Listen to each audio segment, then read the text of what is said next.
जो है प्रारंभिक शिक्षा के दौरान उनको बहुत संघर्ष करना पड़ता था। विद्यालय के बाहर बैठ करके पढ़ते थे।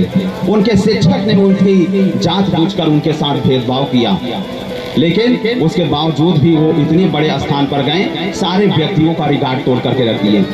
प्राथमिक शिक्षा बाबा साहब के कोट से मैं शुरू करूंगा। उन्होंने कहा था, according to the Baba Saheb Bhimrao Ambedkar, be educated, be organise and be educated. Be educate का मतलब होता है शिक्षित बने और संगठित रहें और संघर्ष करें।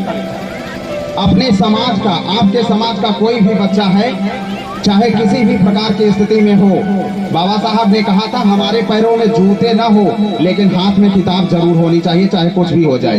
तो आप लोग अपने बच्चों का, चाहे ग्राम की प्राइमरी विद्यालय हो, किसी भी प्रकार का विद्यालय हो, अपने बच्चों को उस विद्यालय में ले जाकर दाखिला करवाएं। अगर कहीं भी दाखिला नहीं होता तो हम लोगों से संपर्क करें।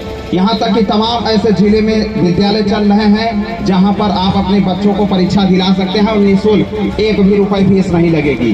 जवाहर नवोदय विद्यालय का आप प्रत्येक वर्ष 0 रुपए फॉर्म अप्लाई करने का पैसा है, आप अपने बच्चों को फ्री में पैसा देकर के अप्लाई करवा सकते हैं और पूरी की पूरी पढ़ाई भी निःशुल्क हो रही है। और दूसरा CHS BHO एग्जामिनेशन है, सेंट्रल हिंदू स्कूल, आप वहाँ अपने बच्चों को दाखिला करा सकते हैं। उसके अलावा केंद्रीय विद्यालय हैं जहां आपको ज्यादा फैसिलिटी मिल रही है, आप वहां अपने बच्चों का शिक्षित बनो की बात हो गई।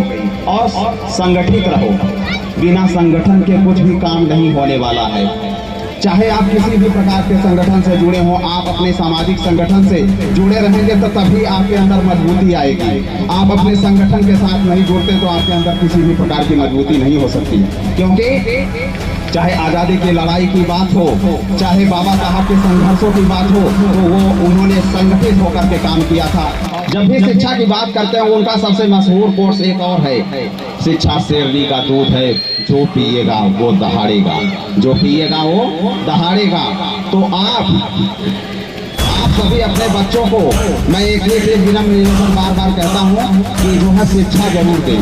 और एक लास्ट वर्ड बचा है, एजुकेट। एजुकेट का मतलब संघर्षरत रहिए। कभी किसी के दबाव में नहीं आया। व्यवहार एक अलग बात हो सकती है, आप हमें व्यवहार में जीत सकते हैं, दबाव में हम लोग कभी किसी से नहीं डरते।